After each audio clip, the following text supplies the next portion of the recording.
बोलिए श्री देवी भागवत महापुराण की जय। आप भाग्यशाली हैं, आप घर बैठे श्रीमद् देवी भागवत पुराण की कथा सुन रहे हैं। एक ही भगवान विष्णु संपूर्ण देवताओं में विराजमान हैं। यहाँ पर हमने कथा छोड़ी थी, अब आगे चलते हैं। प्रत्यक्ष, अनुमान और तीसरा शब्द, इन तीन प्रमाणों को ही परकांड विद्वानों ने सिद्ध किया है। न्यायिकों के सिद्धांत में उपमान को लेकर 4 प्रमाण कहे गए हैं।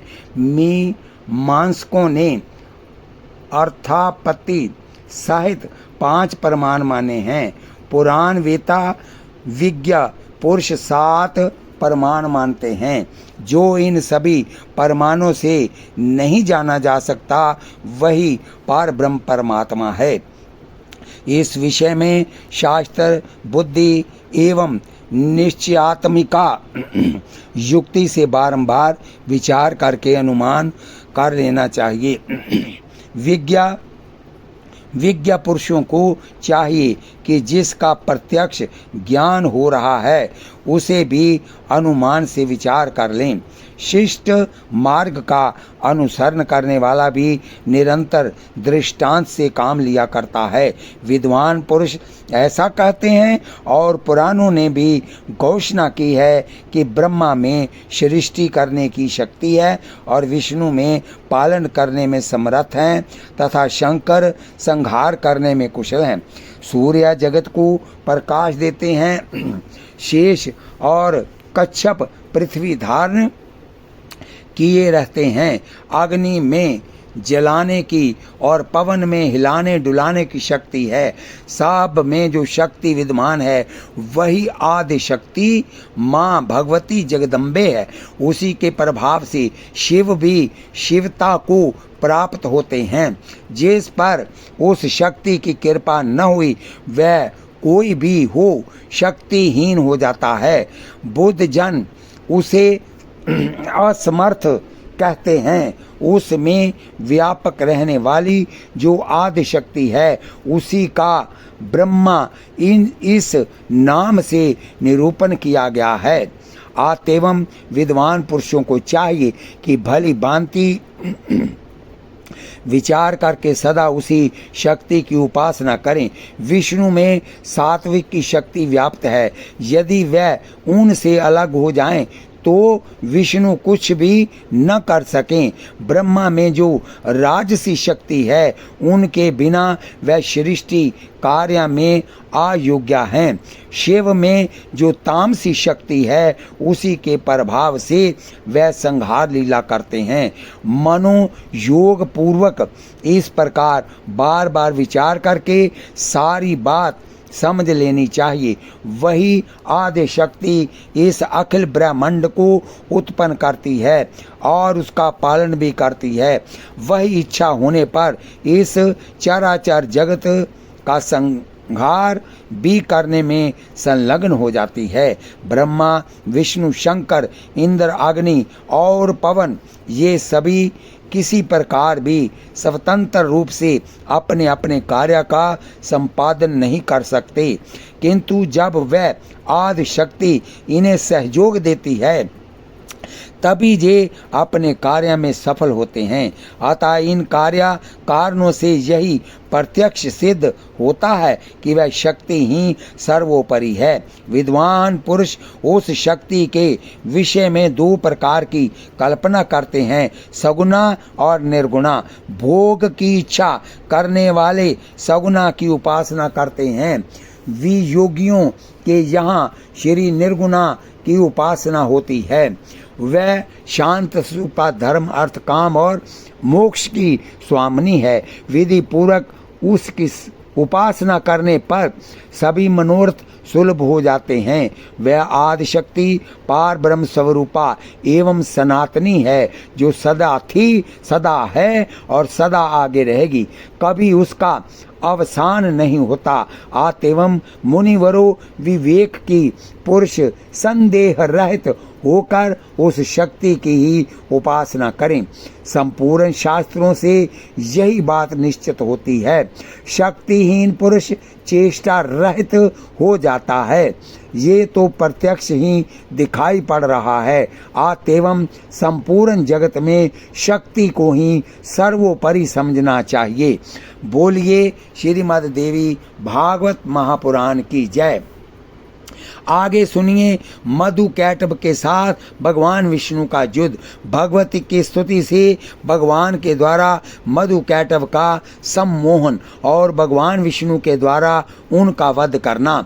सूत जी कहते हैं, जब जगत गुरु भगवान विष्णु के श्री विग्रह से निंद्रा दूर हुई, उनके नेत्र, मुख, नासिका, बाहु, हृदय एवं वक्षस्थल सभी अंगों से निकलकर उस तामसी देवी ने मूर्तिमान हो आकाश में स्थान बना लिया और भगवान बार बार जवाई लेते हुए उठकर बैठ गए।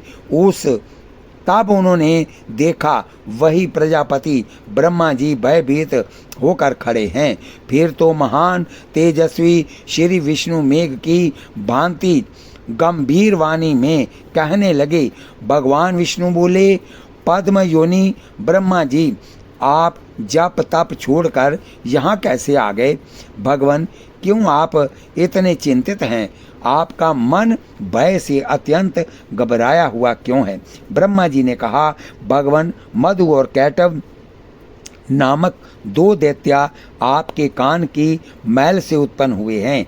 उनका रूप बड़ा ही भयंकर है और वह अपार बली हैं। वह दोनों मुझे मारने के लिए उपस्थित हैं। जगत प्रभु, उन्हीं से डरकर मैं आपके पास चला आया। भगवान, भय से मेरा कलेजा कांप रहा है और चेतना लुप्त सी हो रही है। अब आप मुझे बचाइए। भगवान विष्णु बोले, ब्रह्मा जी, यहाँ विराजिए। अब आपका भय समाप्त हो गया। वह मूर्ख अपनी आयु खो चुके हैं। अभी युद्ध करने के लिए मेरे पास आएंगे और निश्चय ही मैं उनका वध कर दूंगा। सूत जी कहते हैं, इस प्रकार देवादिदेव भगवान विष्णु ब्रह्मा जी से कह रहे थे। इतने में ही मत वाले मधु और कैटभ दोनों महाबली दानव ब्रह्मा को खोजते हुए वहां आ पहुंचे। मुनिवरों, सर्वत्र जल ही जल था। बिना किसी अवलंब के ही निश्चिंत होकर वह दैत्य खड़े थे। उनके सर्वांग में अहंकार भरा था।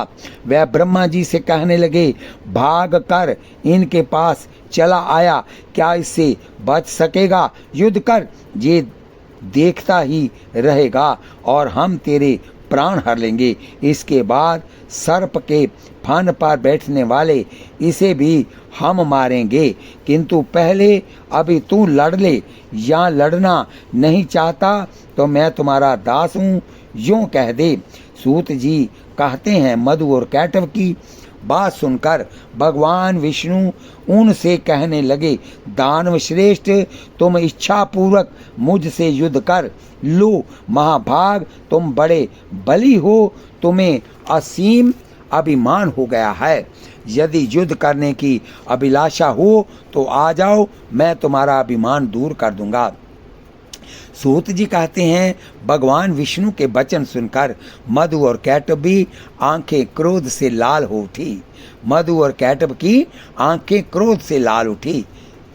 वह बिना किसी सहारे जल में ही खड़े थे, फिर भी श्री हरि से युद्ध करने के लिए तैयार हो गए। मधु कुपित होकर तुरंत ही भगवान से लड़ने के लिए आगे आ गया था। अभी कैटभ वहीं ठहर गया। दो मत वाले पहलवानों की भांति भगवान विष्णु और मधु मल युद्ध करने लगे। मधु के थक जाने पर कैटभ लड़ने लगता था, फिर मधु और फिर कैटभ, यूं बार बार वह क्रोधान्ध दैत्य शक्तिशाली श्री हरि के साथ बाहु युद्ध करने में संलग्न हो गए। उस समय ब्रह्मा जी और भगवती शक्ति ये दोनों आकाश में खड़े होकर ये दृश्य देख रहे थे। मधु और कैटभ को कुछ श्रम न हुआ और भगवान विष्णु थक से गए जब 5000 वर्षों तक लड़ाई होती ही रही, तब भगवान श्री हरि मधु एवं कैटक की मृत्यु के विषय में विचार करने लगे। सोचा, अरे मैंने 5000 वर्षों तक युद्ध किया, फिर भी इन भयंकर दानवों को श्रम तक न हुआ और मैं थक गया। ये बड़े ही आश्चर्य की बात है। मेरा बल और पराक्रम कहाँ चला गया? ये दानव सदा स्वस्थ ही कैसे रह जाते हैं? कौन सा ऐसा कारण इस समय उपस्थित हो गया? यूं भगवान विष्णु को चिंतित देखकर मधु और कैटव को अपार हर्ष हुआ।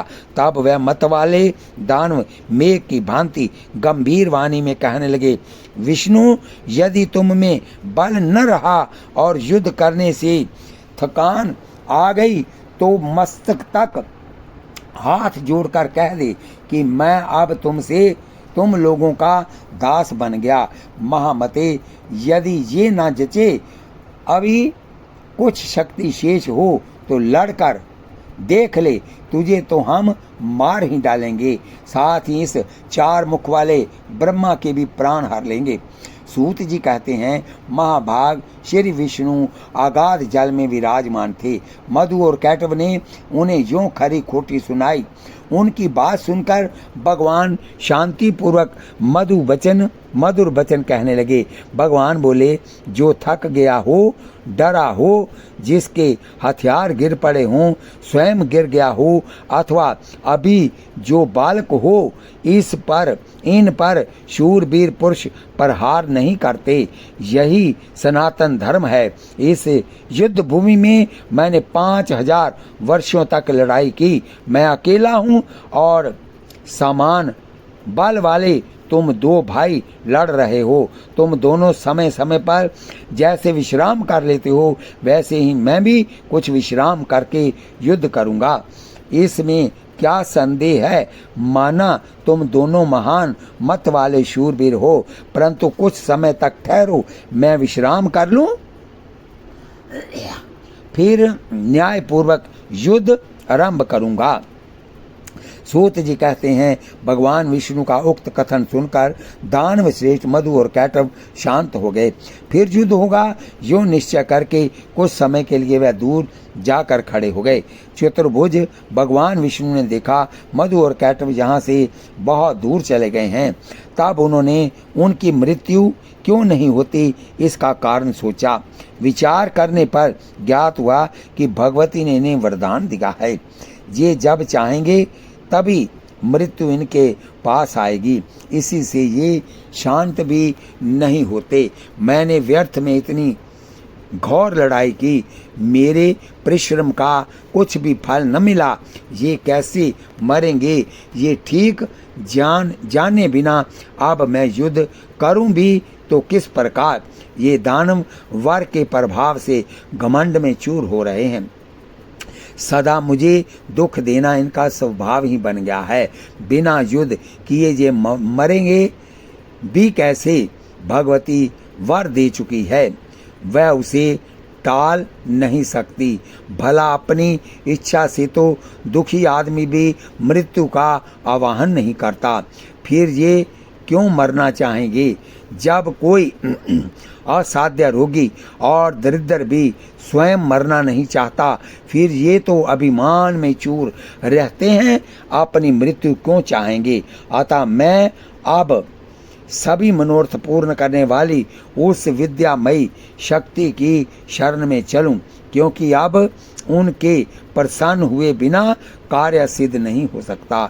भगवान विष्णु यूं सोच रहे थे, इतने में ही मन को मुग्ध करने वाली भगवती योग निद्रा के उन्हें दर्शन हुए। उस समय वह कल्याणमयी देवी आकाश में विराजमान थी। आनंद स्वरूप भगवान श्री हरि को योग का ज्ञान तो था ही, उन्होंने बड़े ही रहस्यपूर्ण शब्दों में मधु कैटव का संहार होने के लिए भगवती भुवनेश्वर की स्तुति की। भगवान विष्णु के स्तुति करने पर देवी मुस्कुराकर कहने लगी, विष्णु तुम देवताओं के स्वामी हो, अरे अब पुनः युद्ध करने में तत्पर हो जाओ। अब ये दोनों शूरवीर दानव ठग कर मारे जा सकेंगे। मेरी वक्र दृष्टि से ये अवश्य ही मोह में पड़ जाएंगे। नारायण, मेरी माया से मोहित हो जाने पर तुम शीघ्र ही इन्हें मार डालना। सूत जी कहते हैं, भगवती की प्रेम रस से सनी हुई वाणी सुनकर भगवान विष्णु युद्ध भूमि में आकर खड़े हो गए। ये बलशाली महाबलशाली दानव बड़े ही विचारशील थे। युद्ध की इच्छा से वह भी सामने उपस्थित हुए। भगवान विष्णु को सामने देखकर उन्हें बड़ा हर्ष हुआ। बोले, चार भुजा वाले विष्णु, ठहरो ठहरो और युद्ध करो। तुम्हें लड़ने की उत्कट इच्छा तो है ही। हार और जीत में प्रारब्ध प्रबल होता है, ये निश्चय जानकर तुम्हें युद्ध में लग ही जाना चाहिए। बलवान विजयी होता है, किंतु कभी कभी भाग्यवश महात्मा पुरुष को चाहिए कि किसी भी परिस्थिति में हर्ष और शोक न करे। मैं सदा से दानवों का शत्रु हूँ। प्राचीन समय में बहुत से दैत्य मुझसे पराजित हुए हैं, ये जानकर हर्ष, और इस समय इन मधु एवं कैटव से मैं हार गया। ये शोक करना तुम्हारे लिए अनुचित है। सूत जी कहते हैं, इस प्रकार कहकर महाबाहु मधु और कैटव युद्ध के लिए डट गए। उन्हें देखकर भगवान विष्णु ने बड़े विचित्र ढंग से एक गुस्सा मारा। बलाभिमानी उन दैत्यों ने भी भगवान पर गुस्से से चोट पहुंचाई। यूं परस्पर गौर युद्ध होने लगा। लड़ते हुए उन अपार बलशाली दानवों को देखकर भगवान श्री हरि ने कातर भाव से भगवती की ओर दृष्टि फेरी। सूत जी कहते हैं, उस समय भगवान करुणा रस से भीग से गए थे। उन्हें देखकर भगवती ने अट्टहास किया। उनकी आंखें लाल हो गई थी। साथ ही उन्होंने कामदेव के वानों की तुलना करने वाले अपने कटाक्ष भरे नेत्रों से उन दैत्यों को आहत कर दिया। भगवती मुस्कुराती हुई तिरछी नजर से उनकी ओर देख रही थी। उनके उस अवलोकन में प्रेम और मोह भरे थे। फिर तो भगवती की तिरछी चितवन को देखकर दुरात्मा मधु और कैटव तुरंत मोहित हो गए। मदन शरों से उनका मन व्यथित हो उठा। ये कैसा मनोहर अद्भुत दृश्य सामने आ गया। यूं मानते हुए वह अपनी विस्तृत छटा दिखाने वाली देवी की ओर देखते रह गए। भगवान विष्णु काम साधने में सतर्क तो थे ही, वह देवी के अभिप्राय को देखकर समझ गए कि अब दैत्य मोहित हो चुके हैं। फिर तो हंसकर मेघ की भांति गंभीर वाणी में उन्होंने मधु शब्द में कहा, वीर, तुम्हें जो अच्छा हो वर मांग लो। मैं तुम्हारे युद्ध कौशल से अत्यंत प्रसन्न होकर अवश्य वर देने को तैयार हूँ। प्राचीन समय में युद्ध करने वाले बहुतेरे दानव मेरे सामने आए, किंतु मैंने तुम्हारे समान ना तो किसी को देखा और ना सुना ही। तुम बड़े ही अनुपम बलवान हो, अतएव मैं तुमसे बहुत प्रसन्न हूँ। अपार बलशाली दानवों, तुम दोनों भाइयों की अभिलाषा मैं अवश्य पूर्ण करूँगा। सूत जी कहते हैं, उस समय मधु और कैटव काम से आतुर थे। उन्हें अपने बल का अभिमान तो था ही, उनकी आंखें कमल के समान थी। जगत को आह्लादित करने वाली भगवती महामाया सामने विराजमान थी। भगवान विष्णु का वचन सुनकर भी दानवों की आंखें देवी की ओर लगी रहीं। अभिमानी वह भगवान श्री हरि से कहने लगे, विष्णु, हम मांगने नहीं आए हैं, तुम हमें क्या दे सकोगे? देवेश, तुम्हें ही हम देने को तैयार हैं। हम जाचक नहीं, हम तो उधारदाता हैं।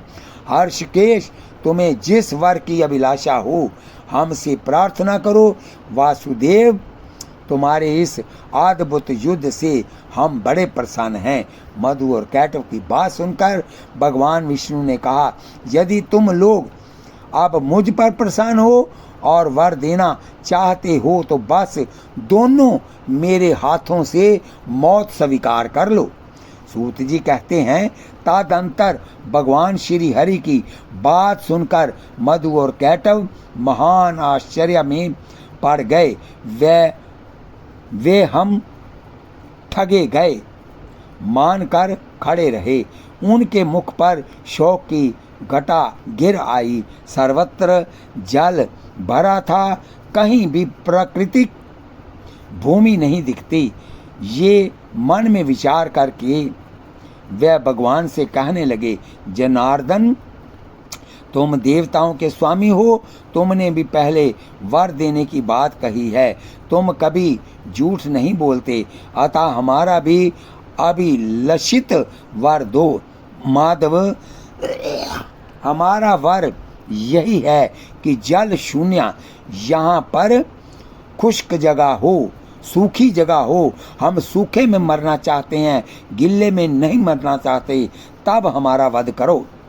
हमने तुमसे मौत स्वीकार कर ली, किंतु तुम भी वचन का पालन करना। तब भगवान ने सुदर्शन चक्र को याद किया। साथ ही वह हंसकर कहने लगे, महाभाग, जल शून्य विस्तृत स्थान पर ही तुम्हें मार रहा हूँ। यूं कहकर देवादिदेव भगवान विष्णु ने अपनी विशाल जांघें फैलाकर जल पर ही जल रहित स्थान मधु और कैटव को दिखा दिया। साथ ही कहा, इस स्थान पर जल नहीं है, अब तुम अपना मस्तक दे दो। आज से मैं भी सत्यवादी रहूँगा और तुम भी। भगवान का ये कथन सुनकर उनकी सत्यता पर वे विचार करते रहे। पश्चात अपने 4000 कोस वाले विशाल शरीर को उन्होंने स्वयं मृत्यु के मुख में डाल दिया। उस समय भगवान ने अपनी जांघें सटा ली। ये देखकर मधु और कैटव को बड़ा आश्चर्य हुआ। उन विचित्र जांघों पर मस्तक रखने के लिए भगवान ने दैत्य से कहा। उन्होंने मस्तक रख दिए। तब भगवान ने उनके मस्तकों को चक्कर से काट डाला। तदंतर मधु और कैटव के प्राण पखेरु उड़ गए। उस समय सारा समुद्र उन दैत्यों के रक्त और मज्जा से व्याप्त हो गया। मुनिवरों, तभी से पृथ्वी का नाम मेदनी पड़ गया। इसलिए मिट्टी खाना निषेध माना जाता है। तुम लोगों ने जो पूछा था वह सारा प्रसंग भली भांति विचार कर मैं कह चुका। अतः विज्ञ पुरुषों को उचित है कि विद्या स्वरूपिणी महामाया ही की सदा आराधना करें। सभी देवता और दानव भी उस परम शक्ति की ही उपासना करते हैं। त्रिलोकी में भगवती से बढ़कर कोई भी देवता नहीं है, ये बात सत्य है। वेद और शास्त्र इनके प्रमाण है। अतः वह चाहे निर्गुण हो अथवा सगुण, उन परा शक्ति की उपासना करनी ही चाहिए। बोलिए श्रीमद् भागवत देवी पुराण की जय। व्यास जी की तपस्या आगे सुनिए। व्यास जी की तपस्या और भगवान शंकर का वरदान। राजा सदुम्मन की इला नामक स्त्री रूप में परिणति, पुरुरवा की उत्पत्ति, सदुम्मन की देवी उपासना तथा भगवती की कृपा से सदुम्मन को परम धाम की प्राप्ति, राजा पुरुरवा को उर्वशी की प्राप्ति और प्रतिज्ञा भंग के कारण उर्वशी का राजा को छोड़कर चले जाना। अब आगे सुनिए कथा। ऋषिगण बोले, सूत जी, आप पहले कह चुके हैं कि व्यास जी बड़े तेजस्वी थे। उन्होंने संपूर्ण पावन पुराणों की रचना करके सुखदेव जी को पढ़ा दिया।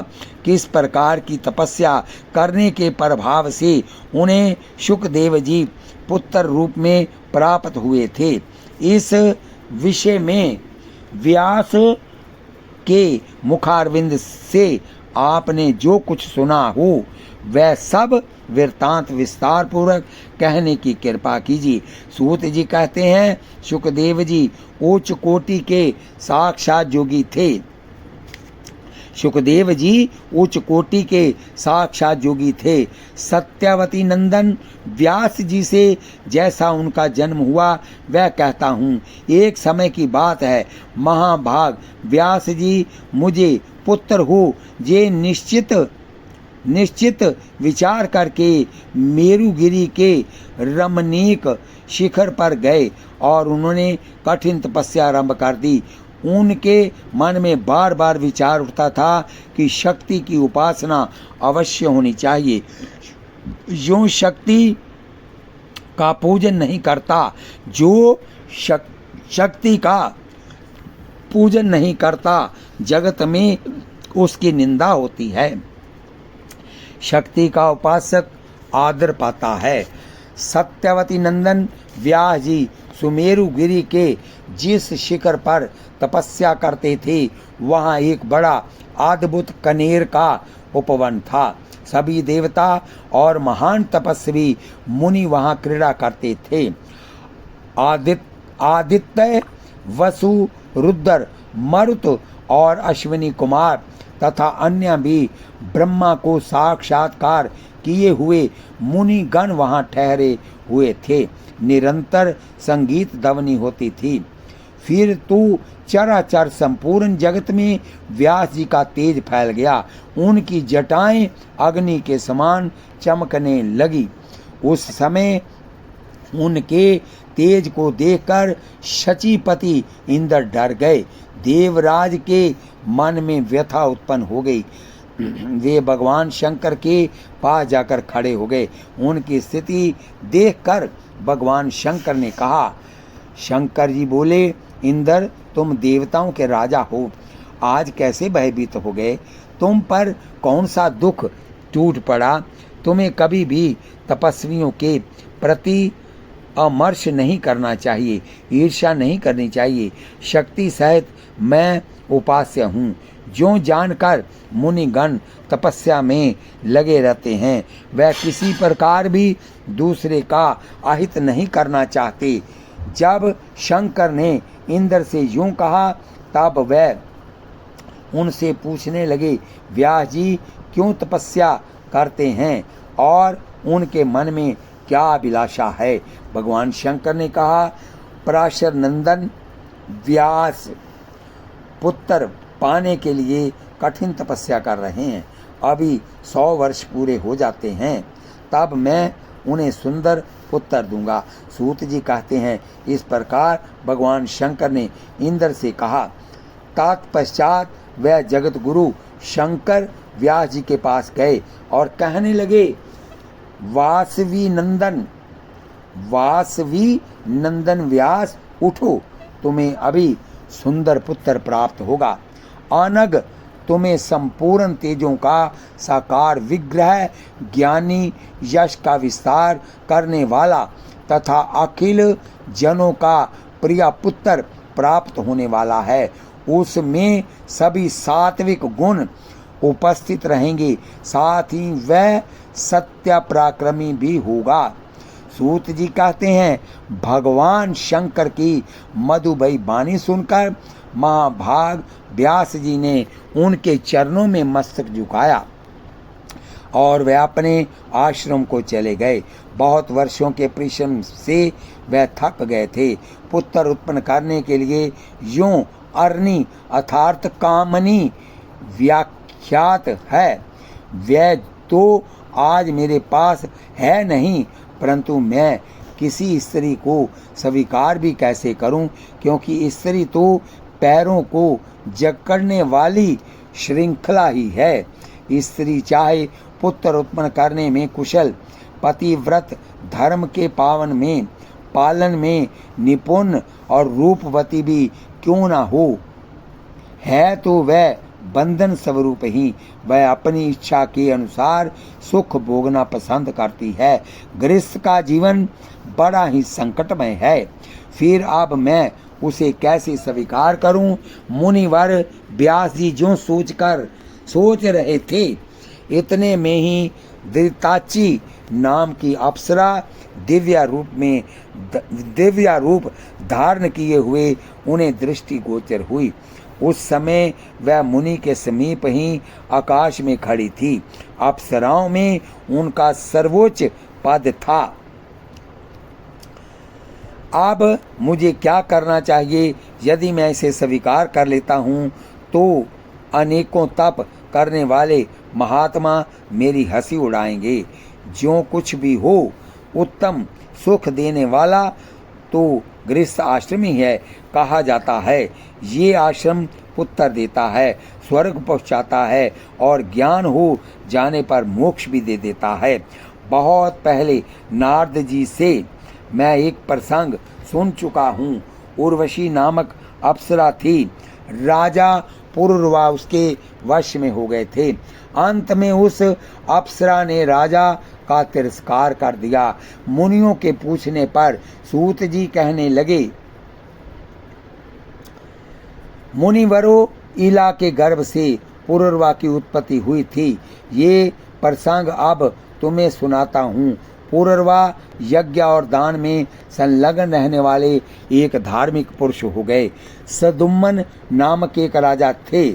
उनके मुख से कभी असत्यवाणी नहीं निकलती थी। इंद्रियों पर उनका अधिकार था। एक बार वह घोड़े पर सवार होकर शिकार खेलने के लिए जंगल में गए। साथ में बहुत से मंत्री भी थे। अजगव नामक धनुष और वानों से भरा हुआ अद्भुत तर्कस उन्होंने ले रखा था। शिकार करते हुए वह राजा सुदुम्मन एक विचित्र वन में जा पहुँचे। वह दिव्या वन मेरुगिरी के निचले भाग में था। पारी जात के वृक्षों से उसकी अनुपम शोभा हो रही थी। अशोक, बकुल तथा सुंदर लताओं से वह महक रहा था। साखू, तरकुल, तमाल, चंपा, कटहल, आम, नीम, महुआ और वासंती लताएं चारों ओर से उस वन को घेरे हुए थी। अनार, नारियल और केले के वृक्ष उनकी शोभा बढ़ा रहे थे। यूं ही मालती और कुई आदि फूल वाली लताओं से वह भरा था। वहाँ अनेकों हंस और बगले विचरते थे। निरंतर बांसों की ध्वनि होती रहती थी। बंवरे गुनगुनाते थे। वह वन समयक प्रकार से सुखदायी था। राजा सुदुम्मन उन वन को देखकर बड़े हर्षित हुए। वृक्ष फूलों से लदे थे और कोयलें कूक रही थी। ये देखकर राजा और उसके सेवकों के मन मुग्ध हो गए। फिर तो महाराज सुदुम्मन उस वन में घुसे। जाते ही उनका रूप स्त्री का हो गया और घोड़ा भी घोड़ी के रूप में परिणित हो गया। अब तो वह घोर चिंतित में पड़ गए। सोचा, ये क्या हो गया? मैं पुरुष से स्त्री हो गया और घोड़ा घोड़ी बन गया। वे अत्यंत चिंतित हो उठे। बार बार चिंता की लहरें उठने लगी। उन्हें असीम कष्ट हुआ। वह लज्जित हो गए। विचारने लगे, मेरी आकृति स्त्री की हो गई। अब मैं क्या करूं? कैसे घर जाऊं? अब मैं किसी प्रकार राज्य का शासन संभालूंगा। अरे, मुझे किसने ठग लिया? ऋषिगण बोले, सूत जी, आपने बड़े ही आश्चर्य की बात कही कि राजा सुदुम्मन स्त्री हो गए। उनमें तो देवता के समान पराक्रम था, फिर क्यों उन्हें स्त्री हो जाना पड़ा? उस अत्यंत रमणीय वन में राजा ने कौन सा ऐसा कार्य किया जिसके फल स्वरूप उन्हें ये दशा प्राप्त हुई? सुव्रत, इसे विस्तार पूर्वक कहने की कृपा कीजिए। बोलिए श्रीमद् भागवत देवी पुराण की जय। इस कथा को हम यहीं पर विश्राम देते हैं। कल फिर कथा होगी। कथा सुनते हुए आप हाथ में माला लीजिए और जीवा से भगवान का स्मरण कीजिए और आँखों से भगवान माँ देवी भगवती की दर्शन कीजिए, कानों से कथा सुनिए, एक पंथ चार काज हो गए। कथा सुनते हुए आप कृपया आशीर्वाद के रूप में मेरे इस चैनल को सब्सक्राइब, लाइक, शेयर करें। आपका बहुत बहुत धन्यवाद। शेयर और लाइक एक बार भी होता है, शेयर और सब्सक्राइब और लाइक एक बार ही होता है, और शेयर जितनी बार मर्जी करें। शेयर की हुई कथा यहाँ तक जाएगी, जो लोग सुनेंगे उनका आधा फल आपको भी प्राप्त होगा। बोलिए वृंदावन बिहारी लाल की जय। बोलिए श्रीमद् देवी भागवत महापुराण की जय।